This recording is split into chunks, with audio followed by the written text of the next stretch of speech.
Hey there, internets. So, still planning to do my normal Saturday night video. I got something I've been researching a little bit.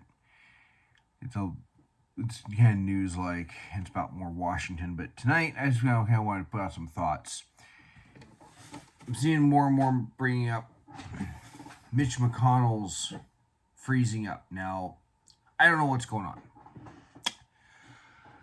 but it almost looks like I have a friend who's got a type of epilepsy where you can still drive and whatnot, but he'll freeze up and you'll just kind of lead him to a seat, sit him down. And I mean, intelligent guy, nothing otherwise wrong with him like that. I mean, he's on some powerful drugs to not have those issues, but he has them. Now, politics is not a thing of the body; it is of the mind. A person can be in a wheelchair and able to effectively carry out their duties as a politician in elected office. I mean, Greg Abbott is, I want to say blind. Double check that. But he is disabled. And he's able to do his job. I mean, some people don't like some of what he's done, but, on immigration, I'm all for some of the things he's done.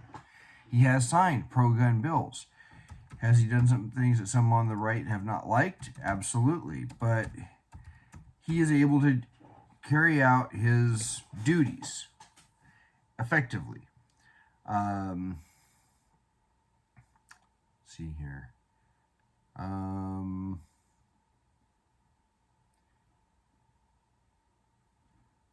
Ray Abbott. He has some type of a disability. I can't remember what it is, though. Just looking at the Wikipedia page. Oh yeah, he is in a wheelchair. Okay, so he's not blind. So he's wheelchair bound. So here's the thing: his mind is good,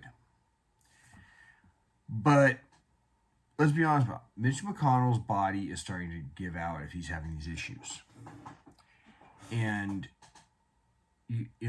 again, how do we stand there and take shots at say Joe Biden is unwell, his brain is going, you can see it.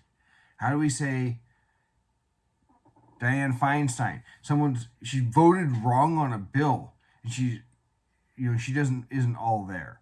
I was saying about Fetterman, he shouldn't even be elected because he couldn't hardly speak right.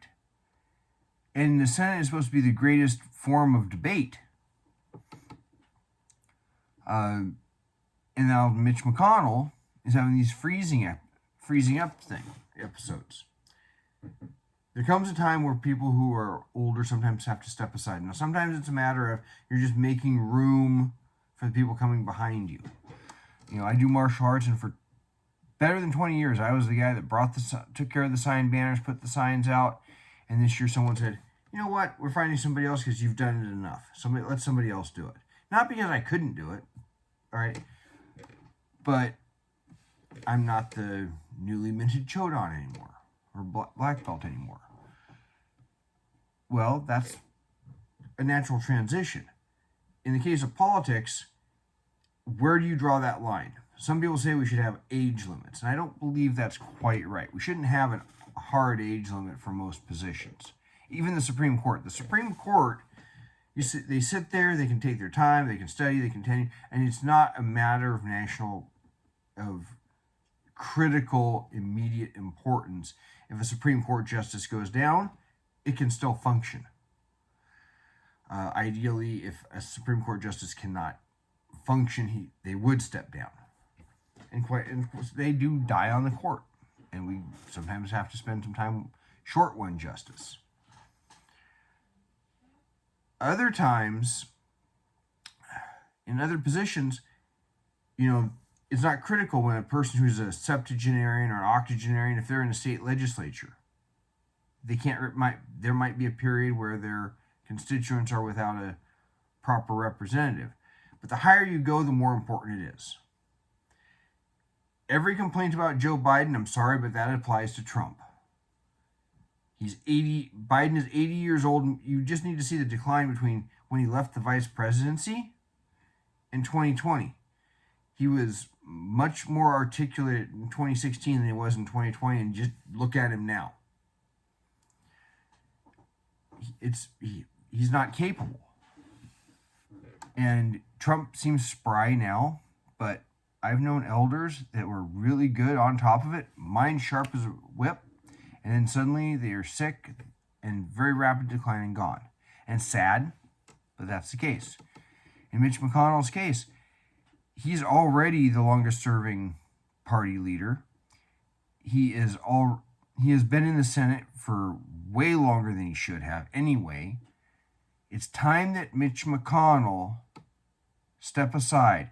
Now, maybe he thinks he can still do the job of senator. Fine. Maybe he can hold out a little longer. And there's political considerations to be sure. Is his appointment, every state handles the replacement of a senator midterm differently. Some just do a straight appointment. Some say we're going to immediately have a special election. They all handle it differently, as I recall.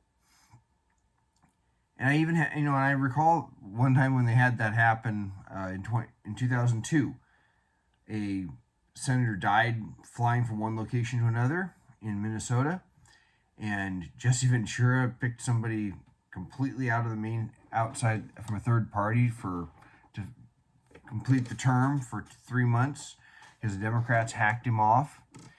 And then he was replaced by a Republican. But before that, he'd been diagnosed with, I think, Parkinson's. A friend of mine asked me, what do you think about him being diagnosed with Parkinson's? I said, well, he's able to get up, get around. His mind's good. It's just diagnosed, probably not an issue. It's not like he's been there for, he's already had Parkinson's for 6 years. But Mitch McConnell's time in office, just the fact that show that was the midterms, that should have gotten him out of leadership to begin with. It is time Mitch McConnell says, I'm starting to fail. Let's have an orderly transition, and I step down first from leadership and then maybe have to resign his seat early. And same with the others, like Dianne Feinstein. Fetterman shouldn't, as I said, shouldn't have been there at all. Because there is a point where someone can't do the job. And I'm sorry, but with a president, you can't have somebody who, you gotta say, Mr. President, we need you to make a decision here, and then we'll give you some ice cream. Don't have time for that. The president has to make the decision. We think somebody launched a missile. You have to make that national security decision like that. You can't sit there and have somebody, sitting in your wheelchair and have somebody wake you up and explain what's going on. You can't do that because ultimately the president has to decide. So and if you read the Federalist Papers, you understand why the Supreme Court doesn't have any kind of limits on terms or age for a reason. Is that they don't want the Supreme Court making its decisions based on considerations of my term is about to be up, who's going to replace me, could they name me to return to the court. They're not supposed to make decisions based on that. That's why the Supreme Court was structured the way it is. For the presidency, with current medical considerations, Biden's too old, too decrepit, and I'm sorry, we shouldn't be risking it with Trump, and at the very least, Republicans need to have a backup plan. There have been some who have suggested Trump might not make it to Election Day. I hope nobody does anything nefarious. Because Tucker Carlson was saying that Democrats are so determined to stop him that they might do something. Somebody on the left might do something to him. I hope that doesn't happen, but some kind of backup plan is necessary. But Trump's VP pick would then have to be really carefully thought out. But it's time for Mitch McConnell to go, guys. Not just because of what happened during midterms, but he is unwell. He needs to step down. So, I'll be back on tomorrow night with something a little less harsh, at least on something like that. Like, the age of our politicians.